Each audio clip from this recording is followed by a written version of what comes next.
Welcome to the Around 270 Hoops podcast with an early February edition. I'm your host, Luke Harrington. We got a lot to talk about today. Really excited about this episode. I've got Greg Glaser back with me after, I guess, about a month hiatus from the program. So what we're going to talk about today, um, we're going to talk about starting off. We're going to talk about games that we've seen. There's been a lot of crazy stuff happening in high school hoops over the past few weeks. We are going to recap uh, those things, and then we are going to talk about league winners. So teams that have the edge in their respective divisions, kind of like the shakeout of that and the standings in each league. We'll talk about what we initially predicted at the beginning of the year, which is pretty wrong in a lot of cases. But we'll talk about that as well. And then at the end, we're going to talk about a couple of article series that me and Greg are doing, 270 Prospect and then also 270 College. At the very end, we're going to talk about some pizza. So we're going to talk about some pizza places that we've been to this year. And if you have any pizza places that you'd like us to check out, please put them in the comments. Greg, how are you doing? It's good to have you back on the podcast. Doing well, Luke, and it is good to be back. Yeah, it has been a while, but fortunately for good reason, I've been able to catch a lot of games. So I have a lot to catch up on.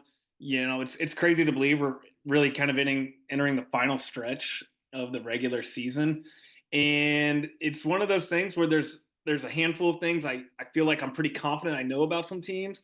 There's some things that I think I know about some teams and how it'll play out. And then there's still some areas where I have no idea how certain things are going to play out. So that's kind of perfect, right? It gives a lot of excitement and anticipation as we head into the best month of the year, March. Yeah, absolutely. And the tournament draw is coming up in just a few weeks, which is awesome. And we will obviously have a podcast going over, our predictions and things like that when that comes out. But we're getting there. There's only roughly, five, six, 7 games remaining in the season for most teams. So we're getting to the home stretch. So, Greg, how about you talk a little bit about the teams that you got to see over the last few weeks here? Yeah.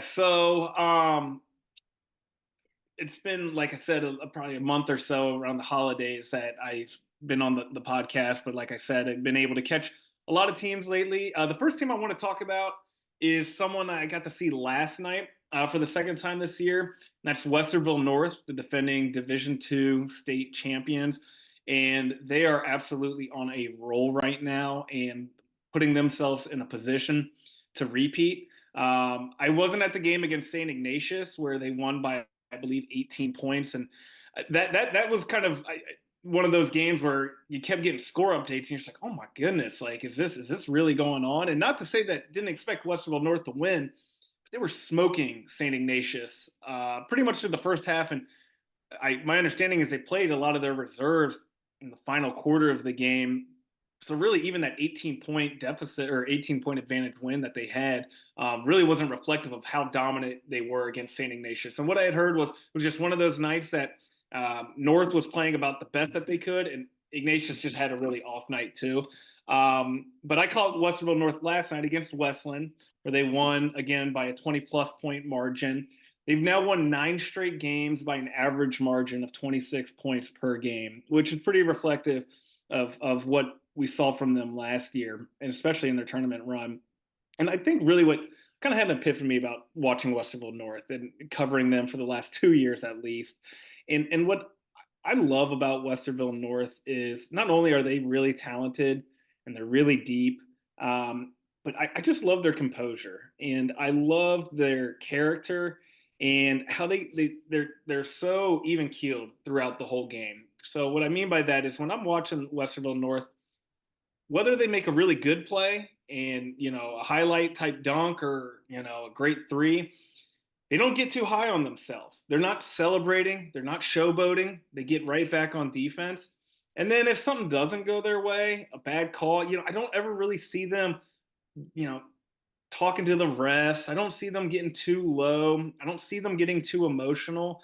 And they stay like this throughout the whole game. And I think that just speaks to, first off, shout out Coach Shan Trusley for really ingraining this culture with them, but also just how well that they trust and play with one another too. And I think that's why they've been so successful these last 2 years, is that they are just very composed. And not only are they beating teams, they are crushing teams. And that's also why we haven't seen them, you know, get that occasional upset where they're, caught off guard. They're just so well prepared. So I talked about how, there's things I know, some things I think, and some things I'm not sure. I know that Westerville North, I'm pretty confident to say they're going to represent Central Ohio at the state tournament again for Division Two. Whether they're going to go back to back, that's to be determined. I think they have a little stiffer competition in Division Two, but they've been really fun to watch, and I just really admire the program that they put together. Last night they beat Westland, and even though Westland did lose that game, I really like to see what Coach Joel Jackson has been able to put together. They're having one of their best seasons in years. I can't really recall the last time I've seen Westland this competitive. They weren't intimidated by Westerville North. They've got a really good starting five, and they're still pretty young. I think they really only start one senior with Uthman Sharif. But they have a great guard play. Antoine Pollard, who came over from Harvest Prep, has really assimilated into his role really well. Breaker Heller brings a lot of energy. Austin Jones is a nice guard. And they're doing all this without a really good big guy that I was excited to see this year, Samaje Andrews. But it sounds like he's going to be out for probably the rest of the year. It sounds like he's been having some knee issues injury-wise, which is a really big blow because he's a great big, one of the top bigs, I think, for underclassmen. So if they were to have him, they could even have higher ceiling this year. But as I talked to Coach Trusley from Westerville North after the game last night, he was like, I tell coaches, you do not want to play Westland in the Division One district tournament. They're going to be a tough out. So shout out to the Cougars. Shout out to what they've been able to do this season. I don't think there's really any shame into losing 2 games to Westerville North because Westerville North can probably beat 98% of the teams in the state. So that was the most recent couple games I got to check out. And then just a couple other teams I want to highlight that I've been able to see a few times now since I was last on. Columbus Academy, who I know we're going to be keeping an eye on, a huge game that's going on as we speak. Yeah. They're taking on Bishop Reedy, which looking at Zach's tweets, he's there right now. They're up 18-9 at the end of the first. But this is going to be a huge game to really potentially determine the CBL. And Academy had a rough start to the season. They were like 4-4, I believe. Now, granted, they played a pretty tough schedule. And I remember that I saw them in game 2 against Mansfield Senior. And for as great as Jason Singleton was, I was like, I don't know if this supporting cast is able to really, be what they need to be to, make another deep run in the tournament. And now I got to see them last Friday against Grandview Heights, another team that's had a great turnaround this year. I think they're going to be a team that can reach pretty far limits in the Division 6 state tournament potentially. But Academy, you can tell they're starting to buy into the culture, and their culture is built on defense and toughness. They're okay not having to score 60, 70 points a game. They're okay keeping games in the 30s or 40s and whatnot. And I'm starting to see a lot more confidence from that supporting role around Jason Singleton. And speaking of Singleton, I've seen enough now where I feel very confident to say, one, he's the best player in Central Ohio, regardless of class, even though he is a senior. But yeah, he's got to be on the short list of top 5 players in the state, in my opinion, at least in that senior class. He is just do-it-all player. He is aggressive, but he doesn't force anything. His athleticism is off the charts. He's just a really great young man. His coach thinks the world of him. His teammates think the world of him. There's a reason he's going to Harvard and chose Harvard over some high major programs. So he's just one of those special players that you're going to remember when his career is all said and done. And I hope that he gets the send-off that he deserves as we enter the postseason. So Academy, they're starting to get back on track. Shout out to them. And then now I kind of, want to talk about Newark and Olentangy Orange.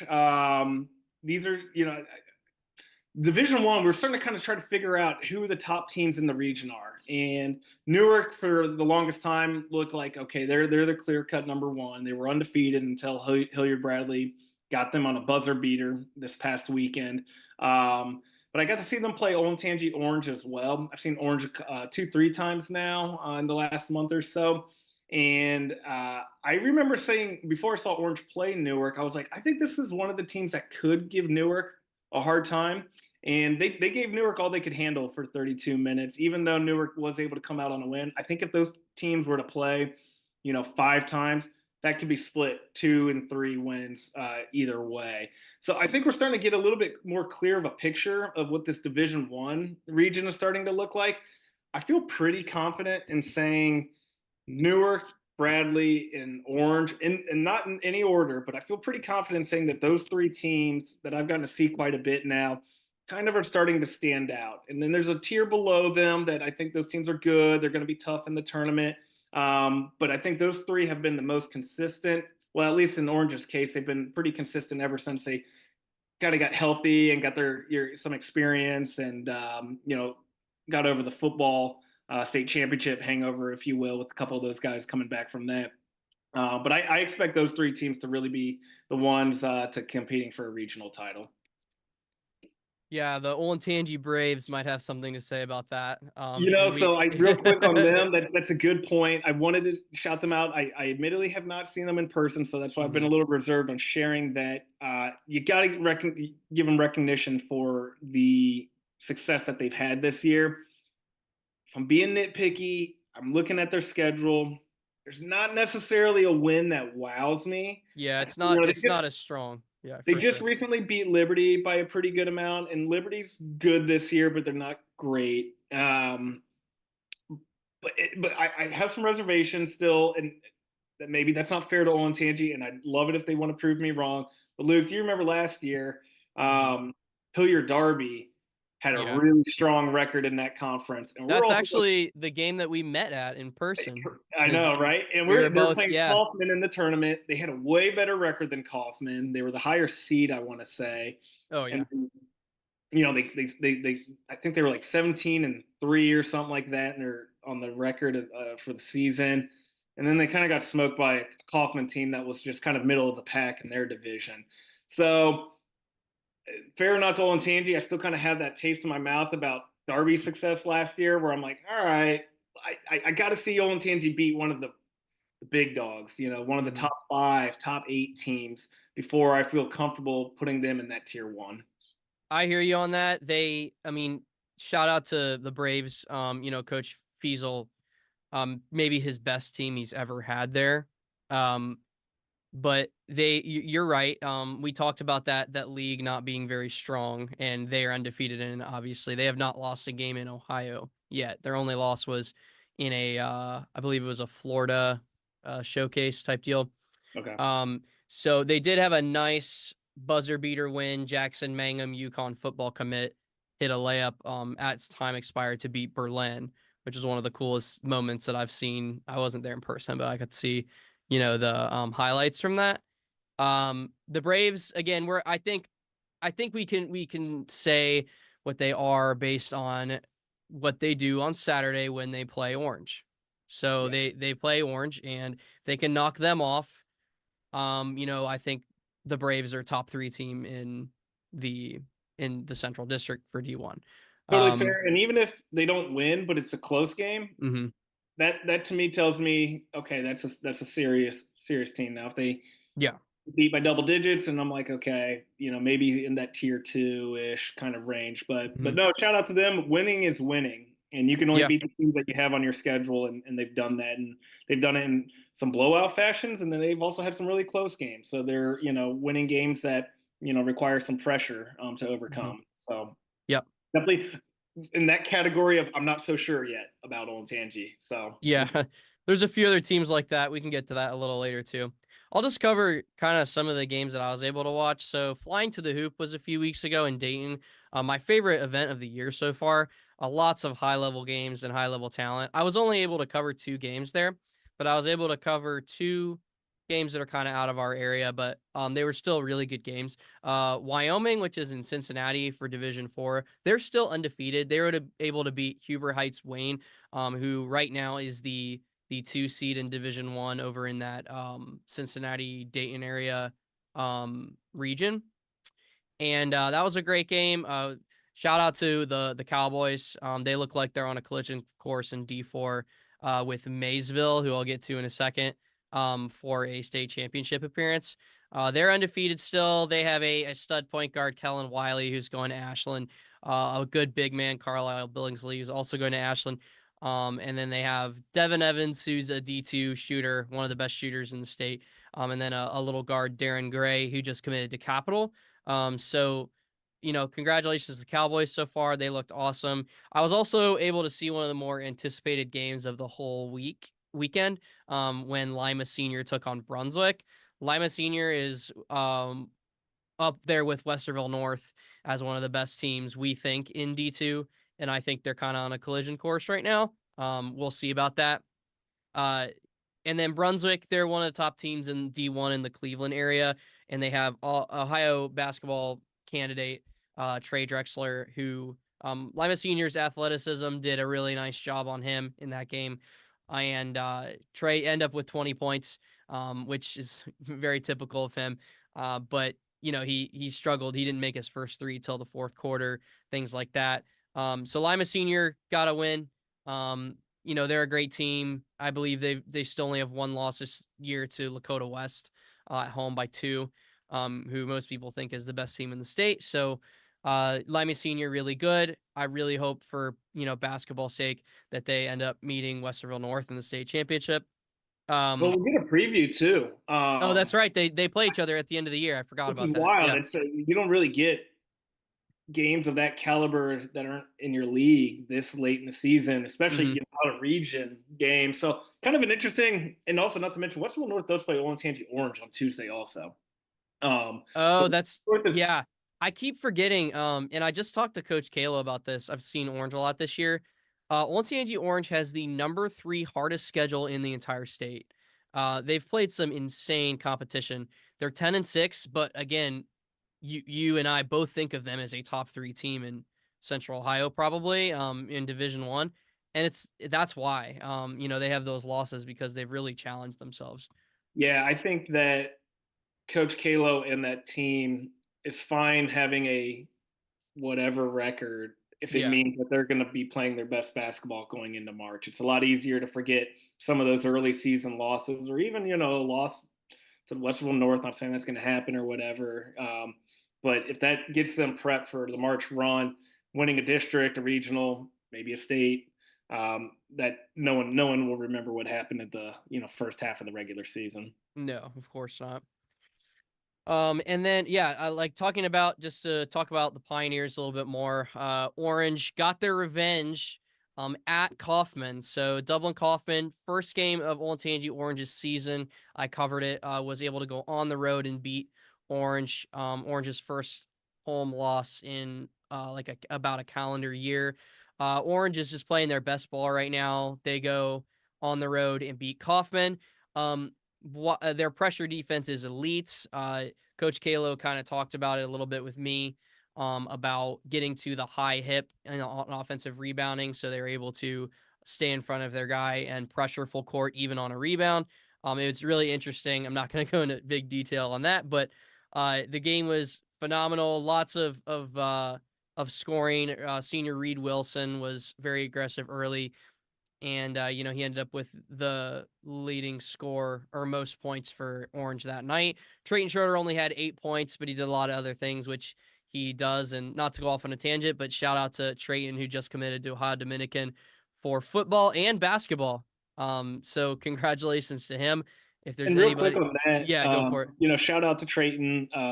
He's just one of the most impressive all around athletes in Central Ohio. But you brought up Reed Wilson. He's someone that's like, I didn't really know too much about going into this year, given that he didn't really play varsity last year on their state title Mhm. team. But his contributions, I think, have been really big for Orange to take off some of that pressure with Trayton. I think early on, when these newer experienced guys were trying to get their feet wet with varsity action, they were asking Trayton to do more than they probably would normally want him to do.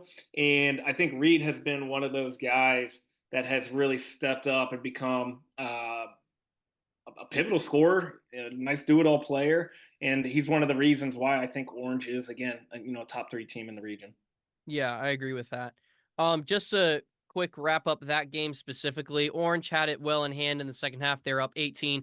And then Thomas Cochran Jr. has a few D1 offers for Kaufman. Looked like a Division One player, the best I've seen him play. He went on a personal 7-0 run in the fourth quarter to get his team back in it. And he scored he scored 12 of the team's 14 points in the fourth quarter, and he was just hitting everything. He had a breakaway dunk. He had two pull-up threes behind a ball screen. Just a phenomenal player right now, and he's playing his best ball. Orange still finds a way to win, but just a great ending to what could have been. It seemed like was going to be a snoozer. So shout out to Thomas Cochran for that. Just to back up a little bit, I was also able to see a great CCL matchup in one of the best environments in Central Ohio at Bishop Watterson, where Hartley played the Eagles, and Hartley was able to win the game. It was a tight, contested game, very gritty. The coaches were very meticulous as they are in that league. Caleb O'Neill scored 0 points in the first quarter, ended up with 15 for to lead the Hawks. They did a nice job against the zone of Bishop Watterson. That league is kind of wild right now, which it usually is, and we'll talk about that in a minute. And then I was able to go to Battle at Berkey, and I saw the best game that I've seen all season when Maysville, the defending Division Four champions, played the defending or two-time defending state champions. It was Division Three. Now, then last year it was Division Five for Lutheran East, and just an awesome back and forth game. I saw Jordan Watson is a senior for Maysville. Shout out to him, for the Panthers. He had probably the best game I've ever seen from a high school player. He scored 45 points. He was 6 for 6 from 3-point territory, and he was 16 for 16 from the free throw line in the game. Just a phenomenal game from the senior, who, again, a lot of you probably haven't even heard of, but is a very slept on player that needs to be looked at by college coaches.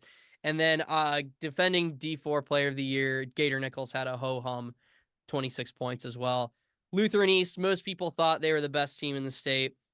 Before this game, they still are. They were ranked number 2, and they were actually nationally ranked number 70 on Max Preps.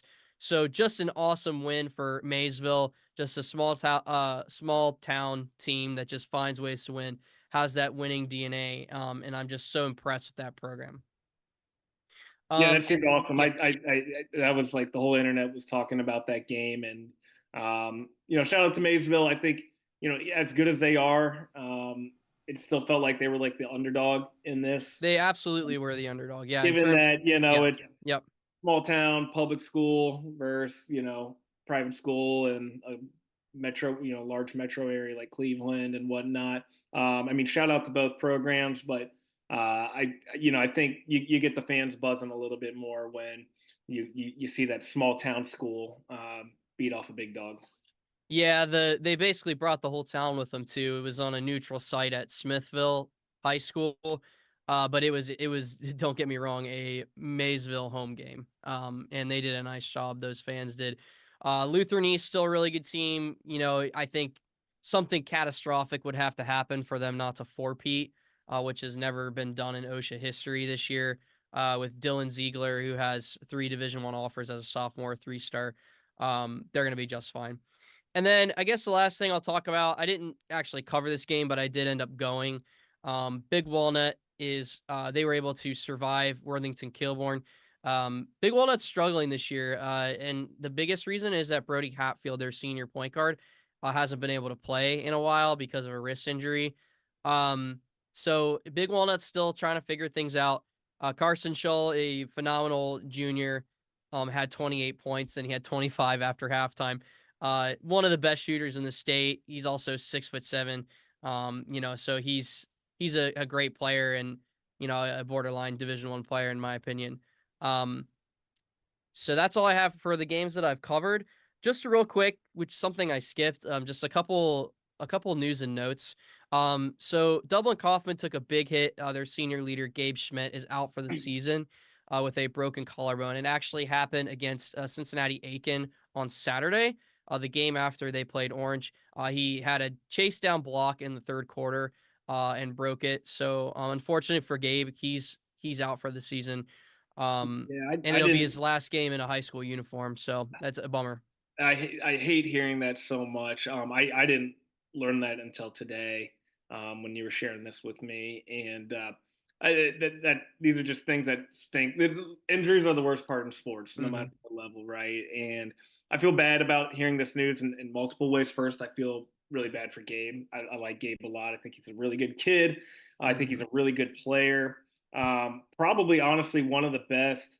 Um, Unsigned seniors in Yeah. Central Ohio. He's Hmm. definitely on the short list. I can tell you that. I mean, shout out to him. He had, let's give him a, shout out for throwing up over 40 points. I think that was against Olentangy Liberty Yeah, earlier it this was. year. Yep. So I hope he put up, enough of a performance in game film that college coaches, especially at the scholarship level, really give him hard consideration. So Gabe, it was an honor to watch you and cover you, and I wish him the best of luck. I hate that his season had to end this way, Hmm. and then I also hate this for Kaufman because when I was originally given those tiers and talked about those three teams in the tier one, probably would have had Kaufman a little bit, maybe teetering on that tier one, tier two. They're still one of those teams I'm not, I see some really good things in a couple games, maybe, give me a little bit of reservations. But now with him out, that's huge. That's going to be a really uphill battle for them. They can still beat some good teams, but I think when they get really far into the tournament, losing a guy like Schmidt, who I think is probably their leader, because they actually have a lot of the other guys that are their top producers are underclassmen in terms of not Hmm. seniors. So we'll see. Adversity can sometimes shake a team to overcome and overperform, and guys can elevate in their roles. And Thomas Cochran has been that guy that really broken out this season. Charlie Guth is another kid that has had a really nice season. He's one of the better shooters in Central Ohio. So I feel for Gabe. I feel for Kaufman. But it is the nature of the sport. Some things we can't control. So Hmm. hopefully everything works out well for him in the future, though, and I'll be rooting for him. Absolutely.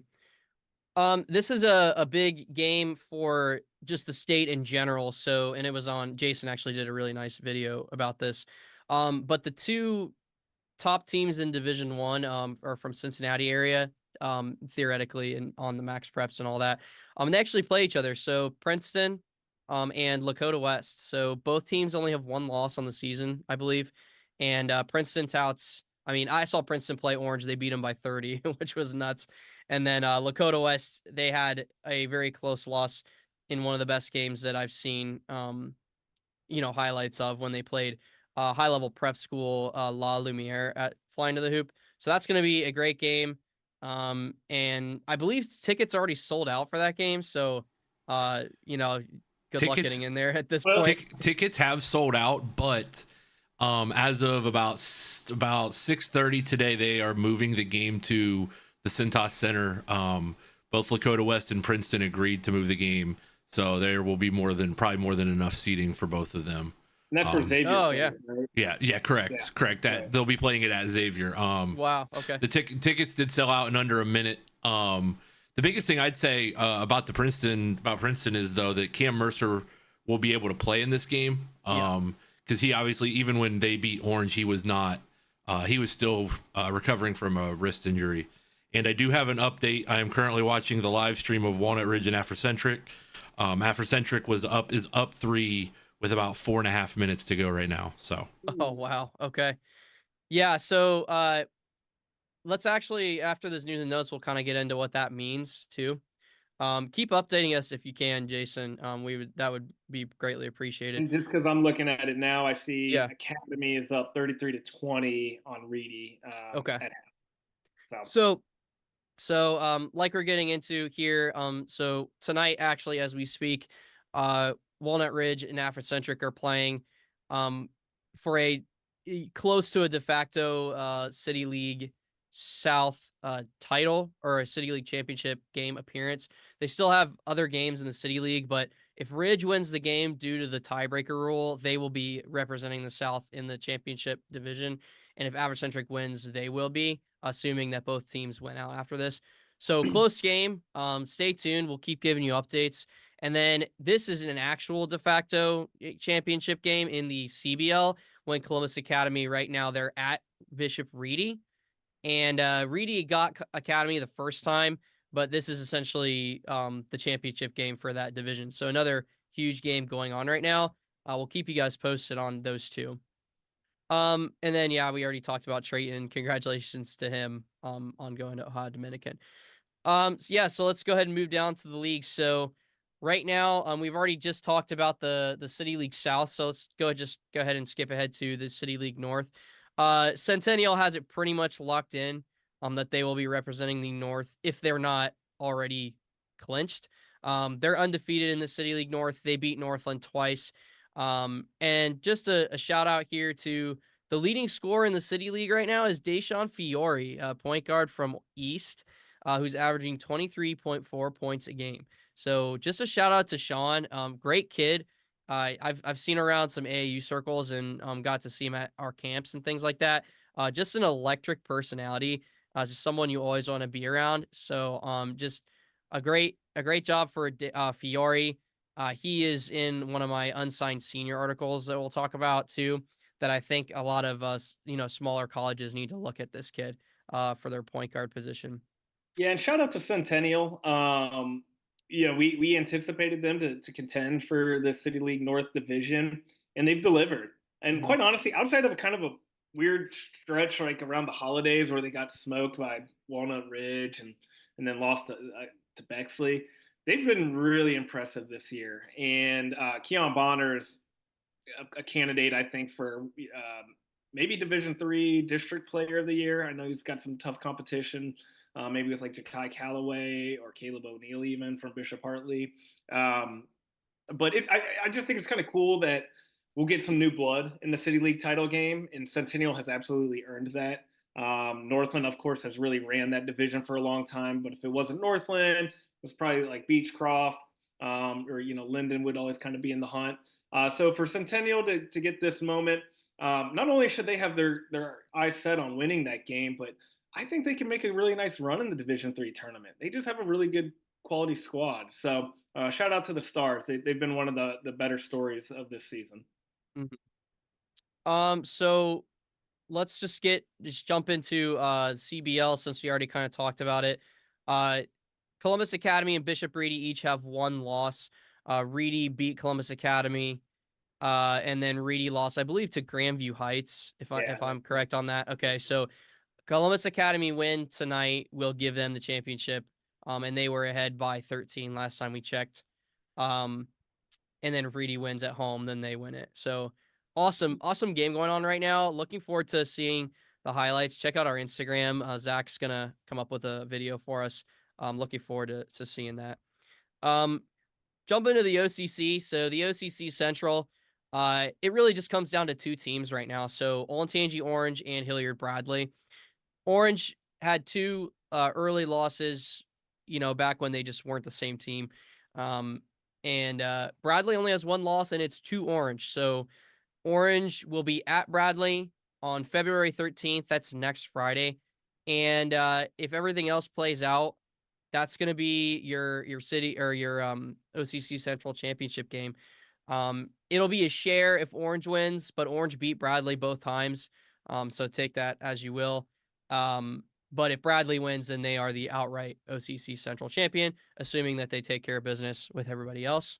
Yeah, and I'm going to look at Bradley's schedule right now. So, I mean, I know we're like City League, we were kind of counting wins and we were counting wins CBL and things like that. So Bradley, all right, they play Friday against Olentangy Liberty. Yeah, at Liberty. That's a sneaky good game too. I think it's at is that at Liberty? Yeah, I think it is. Yeah, it is at Liberty. They'll probably win that. But then they're at Kaufman to end the season.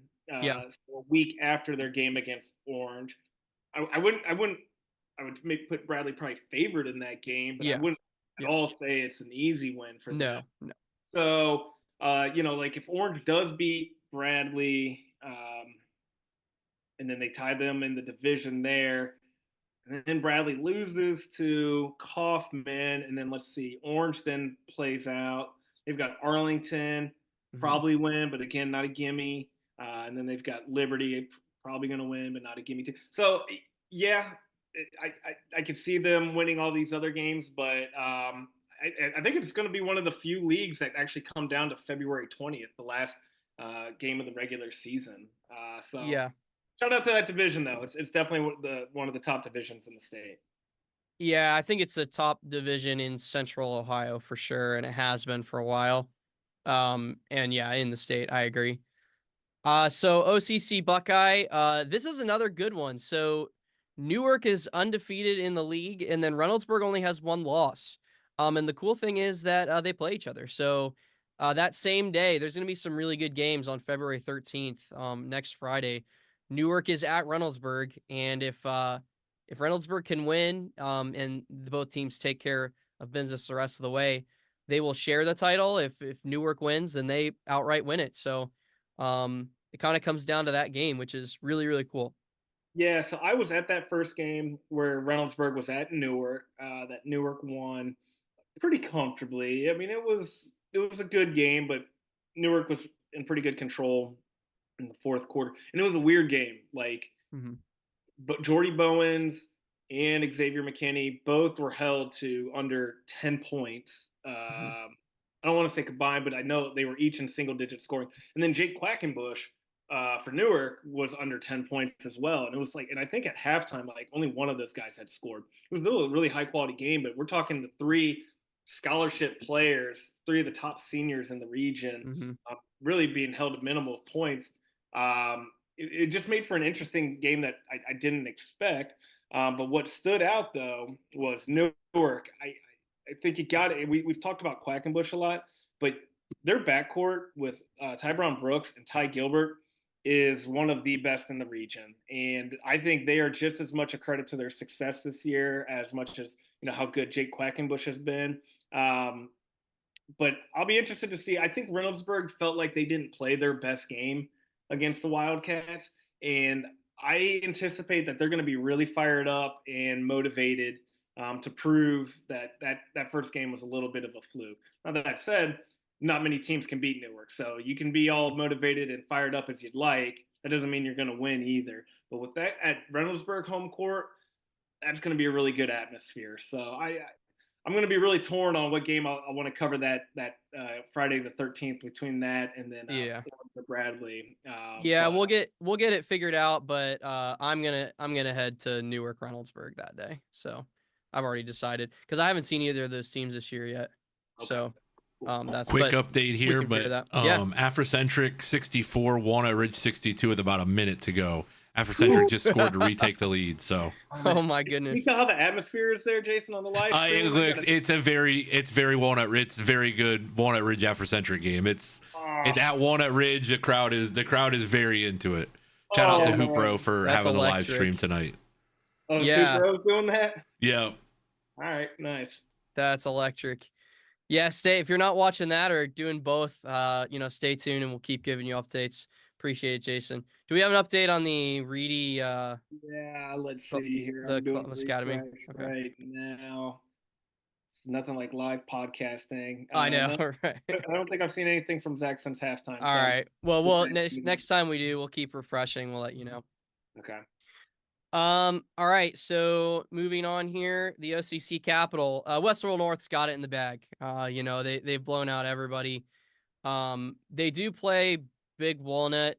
I believe it's on Friday actually this week, but they took care of Big Walnut the first time. I don't anticipate it being a close game. But you never know. Big Walnut does have good players. So, if the Eagles can get hot, they'll have a chance. OCC Cardinal, we all predicted this, right? Olentangy going undefeated in that division. I believe we both picked Berlin to win that league. And Olentangy has dominated it, and I don't think there's a chance that they lose it at this point. So congratulations to the Braves, OCC Cardinal champs. OCC Ohio. So this is actually a really interesting one. So there's actually a 3-way tie at the top in terms of record. So New Albany is 5-2, Grove City's 5-2, and so is Gahanna Lincoln. So this is kind of where it gets interesting. Grove City split. Oh, I'm sorry. Start with New Albany. New Albany beat Gahanna twice, so they swept Gahanna. And then they split with Grove City. But the reason that they're not first is they had an upset loss to Westerville Central, which was a home loss, which is very interesting when it happened. Grove City is 5-2 as well. They split with New Albany, but lost both. They lost to Gahanna once, but they still play Gahanna on February 13th. Again, that's on that same Friday.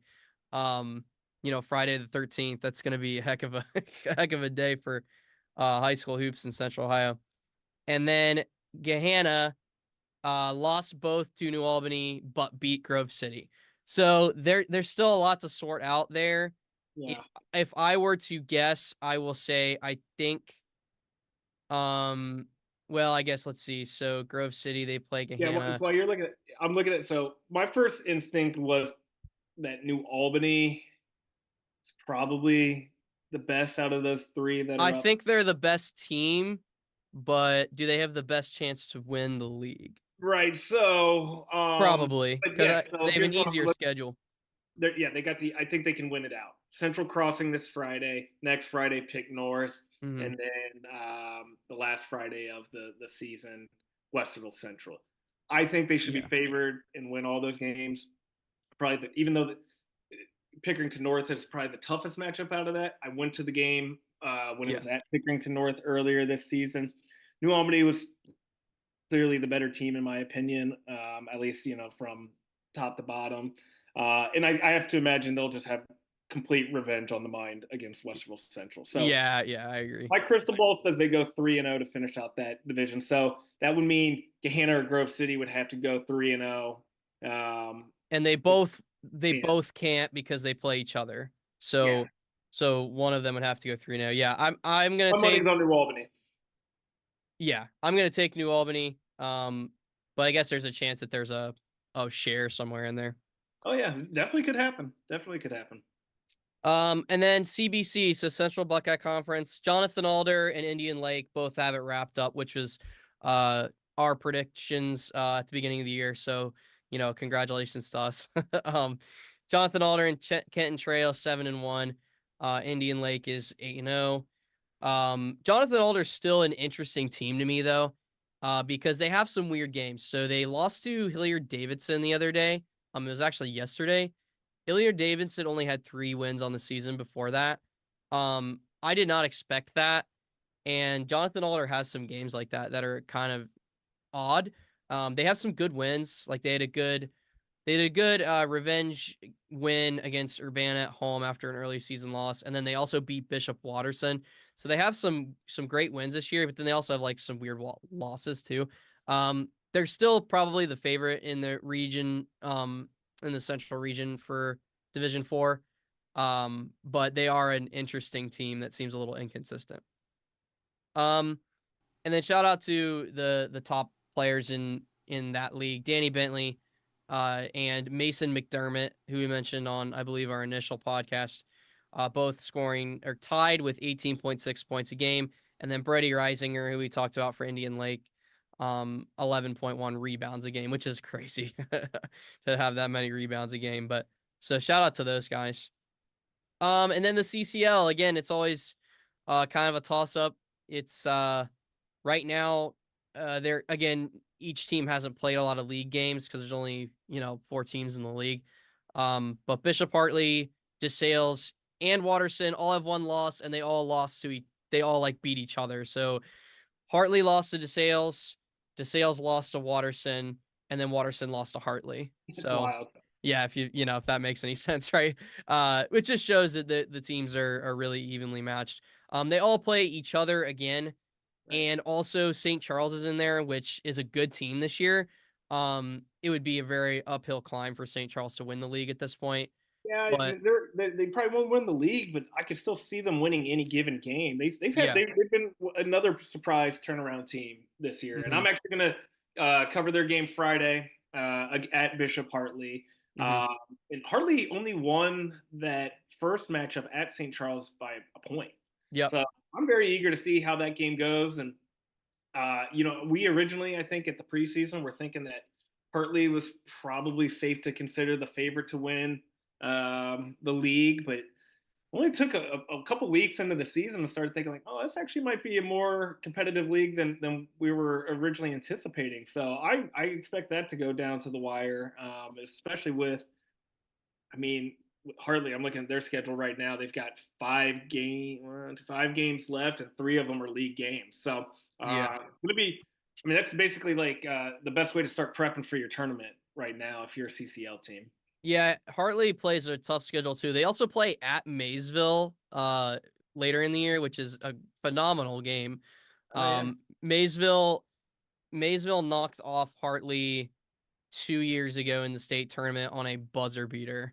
I remember watching that game. Alex Bob, fadeaway for Maysville, ended up beating him. So that's going to be a good test for both those teams. I'm going to try to go to that game. I love that matchup. And then I don't think we previewed the MOAC at the beginning of the year, but River Valley, congratulations to them. They've already clinched the league. So they cut down the nets, I believe, yesterday. So congratulations to the Vikings. Um, so a little bit about actually, first, before we do that, do we have any updates, Yeah, Jason? I was just gonna say, let's Yeah. get some updates. Here. Yeah. Walnut Ridge and Afrocentric are tied at 64. They went to overtime. Walnut Ridge had a shot at the end of regulation that with 1 second to go that rimmed out. So as of now, they are just beginning overtime.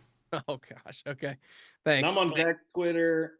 He hasn't posted anything since halftime. So either Academy's just continuing to maintain their double-digit lead, or Zach needs help. So hopefully he's okay. I trust that he is. Yeah. But Hopefully he's surviving in there.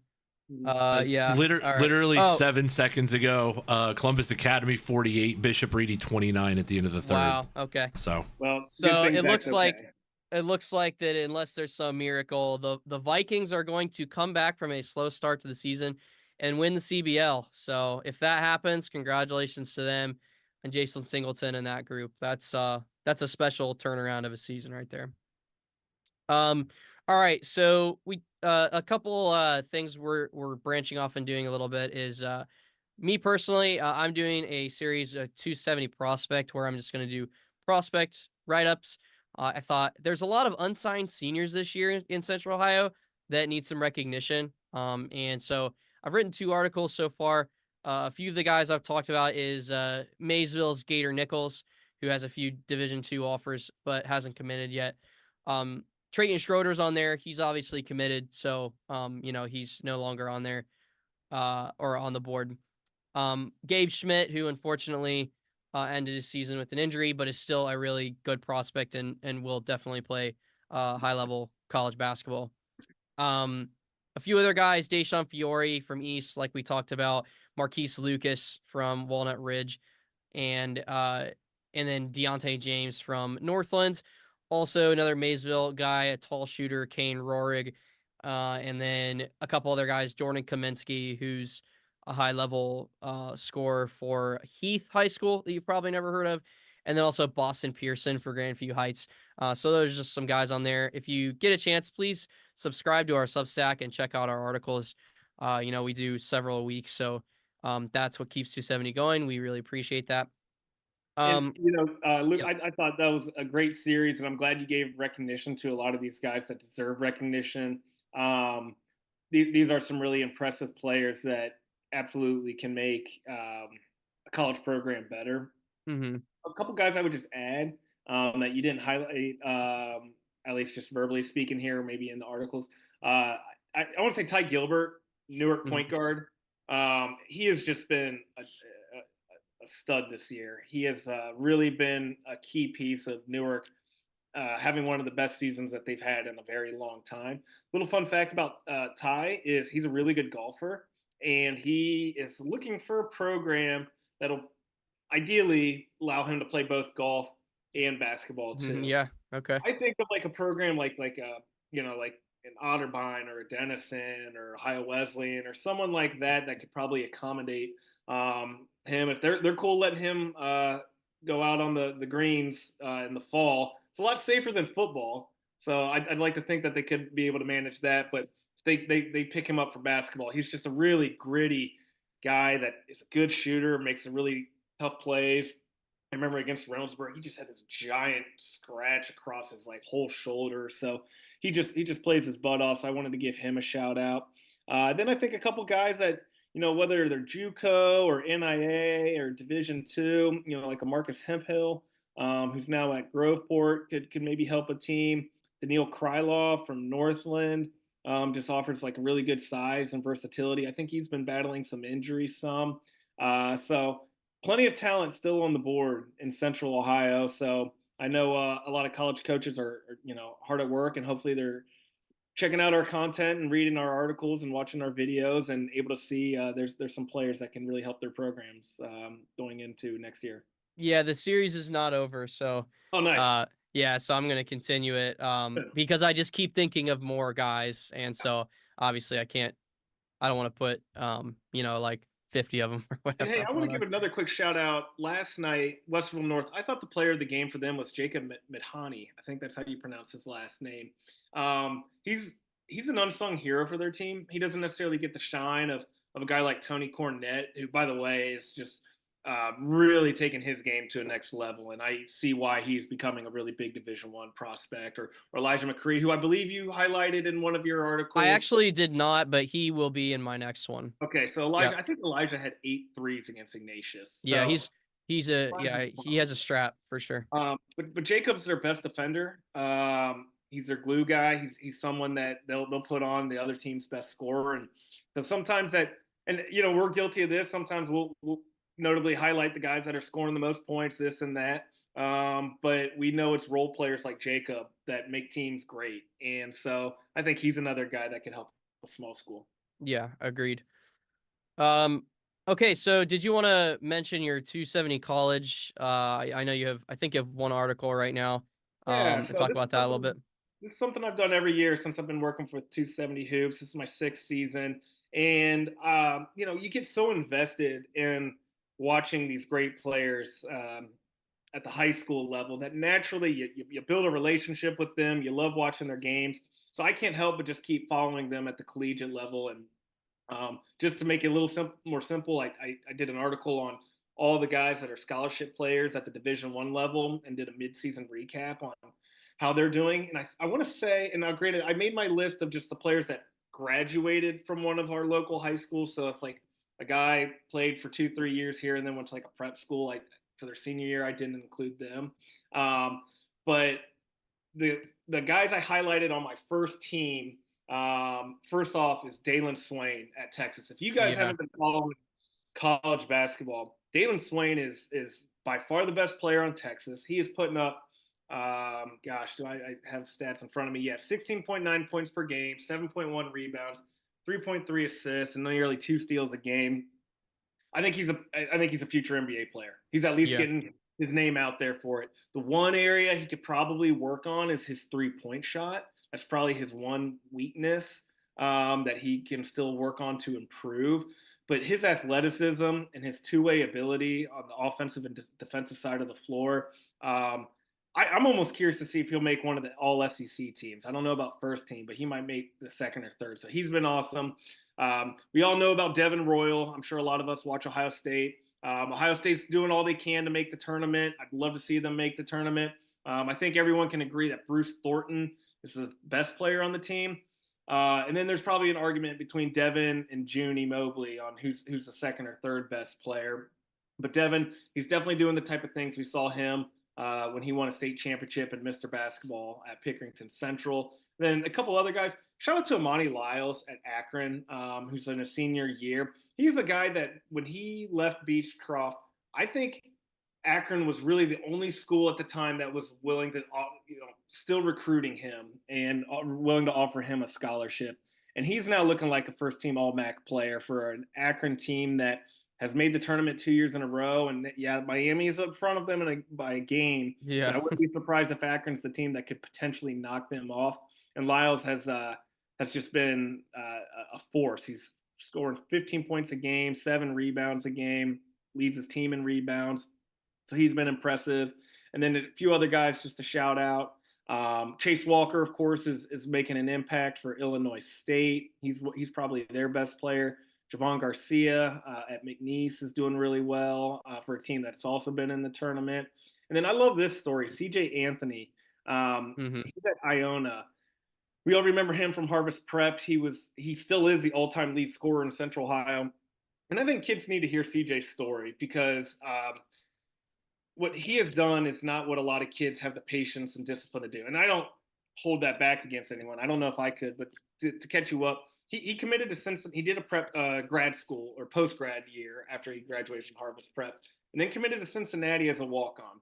And it was just a straight walk on, just getting walk on minutes, so barely playing. And then by his fourth and final season, his coach said, CJ, you are a Division I player that deserves a scholarship. Probably don't necessarily have a lot of playing time for you here at Cincinnati. So he took a red shirt his senior year, then graduated, and now is at Iona. And he's been the best player for Iona.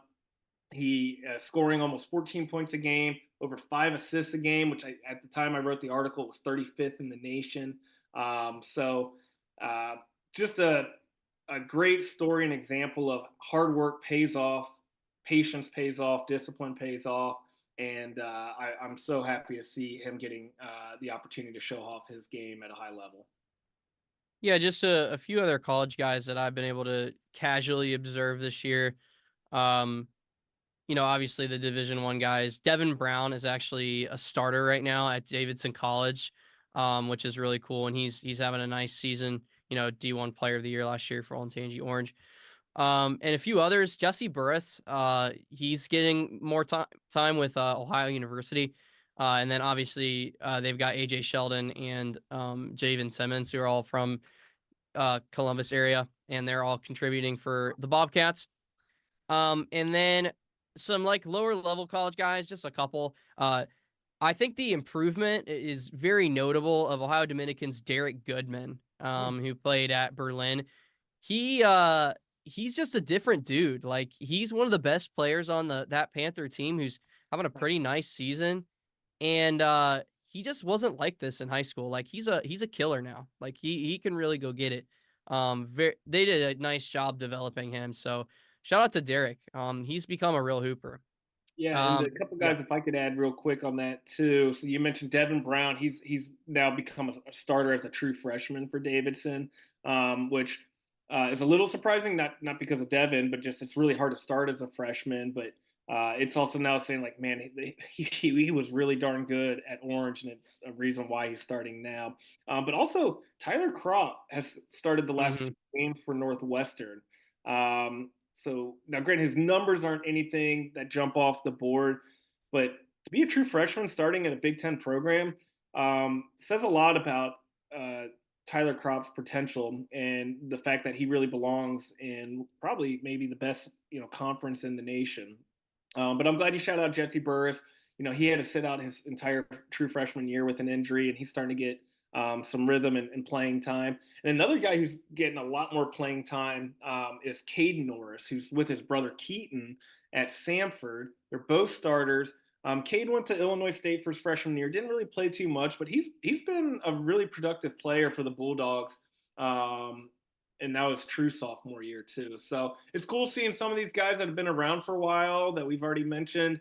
Of course, being the lead guys for their teams, but it's also cool to start seeing some of the younger guys really develop a role, and I imagine that they'll have really successful 4 or 5 year careers at the college level. Hmm. Absolutely. We do have a final score. Walnut Ridge 76, Afrocentric 70 in overtime. Oh my goodness. Wow. And we have Columbus Academy is up 52-36 on Reedy with 5:56 to go. Okay. So, all right. Wow. So There you we're go. likely going to see a Walnut Ridge Centennial City League title game. Walnut Ridge smoked Centennial the first time around. Wasn't that the game Marquise Lucas had like almost 50 points? 51, I think. Yeah. 51. Okay, Yeah. I can't. I don't think that's going to be a replication for Game 2 in the City League title game, but that's going to be an awesome atmosphere. That's going to be a super fun game. And then, Luke, I have a question for you. Hmm. Afrocentric, even though they lost tonight, they're still a really good team, and I think they're one of the best Division 5 teams we have in the area. Who would you pick between Afrocentric and Columbus Academy? Because those are the two Division Oh Five yeah. I think that are, um, want to try to represent our region. Yeah, to be fair, I have not seen either of those teams in person this year. Mhm. So I'm going based off what heard, from other people and things like that. I'm gonna go with Academy right now. I just think it's one of those things that I think the culture is setting in there. They're playing their best ball right now, and they have the best player. Yeah. I think that it would ultimately win out. I think it'd be a phenomenal game. I'm gonna take the experience and the team riding the back of Singleton in that one. What do you think? That's why I asked. I don't know. Oh, okay. No, I'm kidding. I'm going to give you an answer. I think you touched the right point. I think Afrocentric has the more talented starting five. The Yes. Academy has the best player by far.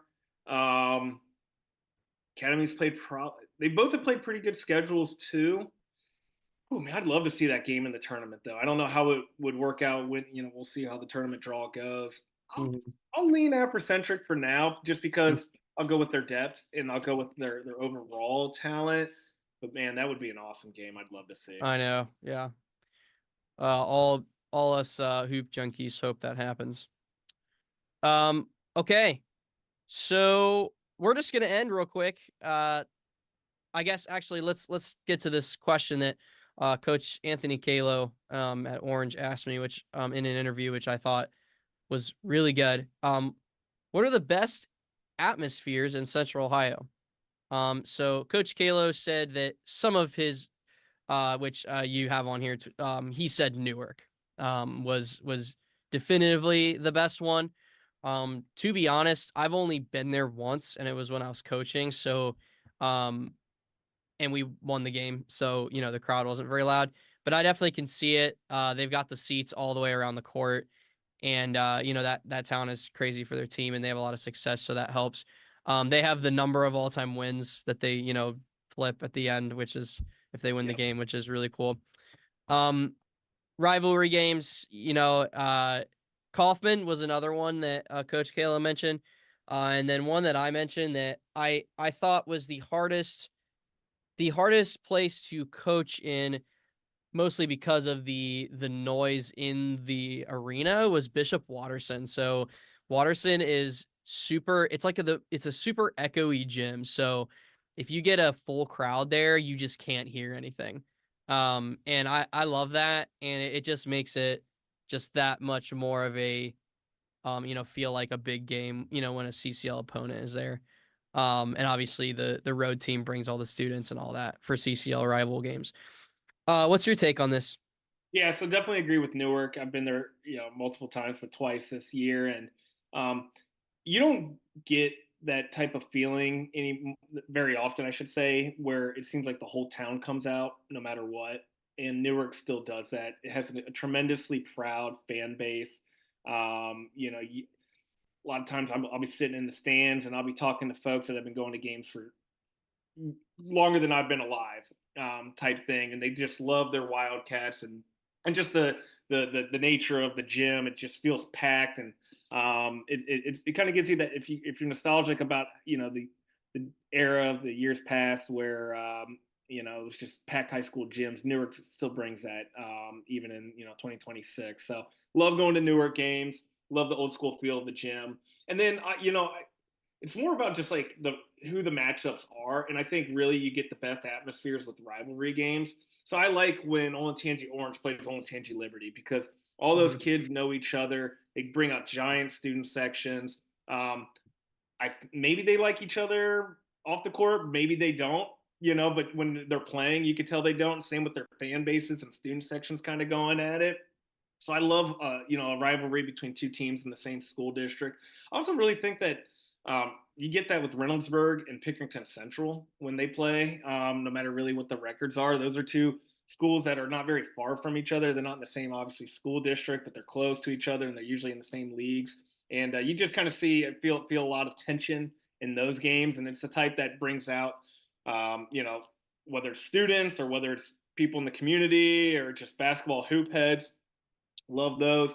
City League rivalries, as we have been doing the live updates now, like Afrocentric and Walnut Ridge. Like, City League maybe not as strong as it used to be, but when you get two really good teams and prideful fan bases, those sometimes atmospheres are second to none. And I'm like really jealous I wasn't at that Afrocentric Ridge game tonight, because I'm sure that was just an electric atmosphere as well. So I love those type of games, and those are the atmospheres. Like, I love basketball, but I love just being in a gym where you can just feel the passion. I think that's just what makes high school sports and basketball so special. That's why I love covering the sport. Yeah, it's a lot of fun. And Yeah, I'm go ahead. gonna chime in here with one. First of all, I agree with Greg about the City League. I think for an event, the City League Championship might be the loudest gym we hear all year. There's been multiple times where I can't hear myself think in a City League Championship because the crowd's going crazy. Somebody goes on a run, and it always seems like that. And one place I'll go off the beaten path, I think that they're not in the OCC anymore. But when my dad's teams would go there, I think that like a 4-0 run or a 6-0 run felt like the world, and that's Mount Vernon. The Hive, the student section is always called the Hive, and it's another one of those places like Newark where everybody in the town comes out. They've been coming to games for years, and it's a very loud environment. And on a Friday night when they would play, a Hilliard Bradley or whoever it was that they had, it was always a very, very loud crowd. So Mount Vernon, like I said, they're technically Central District because they do come down this way still, but they don't play in the OCC anymore. But Mount Vernon's one place I would definitely highlight as well. Okay. That's cool to know, Jason. I haven't been out to a game there, but to talk about the City League, you're absolutely right. That's sometimes my favorite game to cover every year. And you know what's crazy about you mentioning how wild that atmosphere is and you can't hear yourself think. Those games are played at noon. Yes. Like, could you imagine if that was like a 7 o'clock game? And it's at East High, which is a beautiful gym, and I can see a lot of fans, fortunately. But like, you got to get there if you're a fan. One, you got to get a ticket in advance, and then two, when you do, you got to get there at like 11 a.m. because the line is wrapping all the way. You got to go through the scanners, and you got to do everything, and it is always a spectacle. It's one of the best. If you're a Columbus basketball fan and you're from the OCC and you've never seen a game like that, you should go to the city championship at least one. It is it's a different spectacle. I'm excited for it I'm excited for it this year, especially with Centennial being a little bit of new blood, and that'll be very interesting to see. Yeah, I've never been to one, so maybe that's something I gotta do. Okay, so let's end with this. 270 pizza tour. So Greg, you take a lot of pride in this and your pizza. Going to try to eat pizza wherever you're out to watch a game. I don't know of a lot of pizza places really. Like I haven't really been to I haven't really explored that much. So just go ahead and talk about some places that some hoop fans should go eat. Yeah. I'll try to just go through a quick rundown of a few places I've been to, the last month or two, that I think fans should check out, whether it's before or after a game or just when they're in the area. When I was at Grandview Heights last week, I had a lot of options to choose, but I went to Panzera's. It's just incredible pizza, but two, the owner, Carlo Lombardi's a longtime family friend of mine. But it's just great traditional Columbus style pizza. And it's been around forever, but I feel like it's actually just gotten better over the years too. So Panzera's is a great old school spot. I tried somewhere new when I was out in Newark last time called Naughty Pine. I think it kind of had a vibe. It was new and updated. Pretty good pizza, but I just really liked the atmosphere of the establishment and the restaurant. And it looked like Beyond the Pizza had a really good menu too. Wasn't far from the high school, so if you're ever out in the Newark area, I would recommend checking out Naughty Pine. I almost make an annual trip, if not more than once or twice, or more than a couple times a year when I catch Reynoldsburg to hit up Vic's Pizza. And I want people to check out Vic's because I believe their owner recently passed away, and I think they weren't sure what to do. So they said we're closing. They've been around for like 60 years. And then I think a month later, like, no, we're coming back. So go out and support them. I think they need a little momentum now that they're reopened, and it's just cool atmosphere, and good pizza, of course, too. One of my favorite places, that's a new school kind of pizza spot on the block, if you will, is Sexton's. They have a location in Hilliard, so I did that one before the Bradley game. But they also have a really good one in Gahanna. I like specifically getting like their Detroit style. That is just like one of my favorite pizzas in Columbus by far.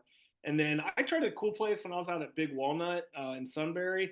It's takeout only, but it was a spot called Goodfellas that friend of mine gave me a tip on, and I thought that was good. So those are, I could go on and on about pizza, but I'll keep it short with those. Nothing beats a good Little Caesars.